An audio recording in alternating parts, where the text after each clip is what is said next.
যোগাযোগের প্রাচীন মাধ্যম ডাকঘর এবার দুর্গাপুজোর মণ্ডপে হয়ে গেল তারই খুঁটি পুজো।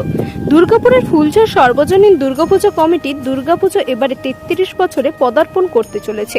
খুঁটি পুজোয় উপস্থিত ছিলেন আসানসোল দুর্গাপুর উন্নয়ন পর্ষদের চেয়ারম্যান কবি দত্ত, প্রশাসক মণ্ডলীর সদস্য দীপঙ্কর লাহা সহ বিশিষ্টজনেরা।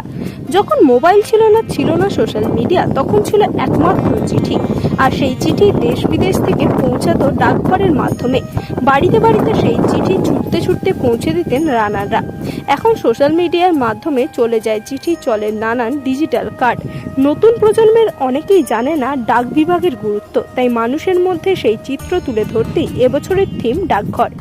এই থিম মানুষের মন জয় করে নেবে বলে আশাবাদী তারা।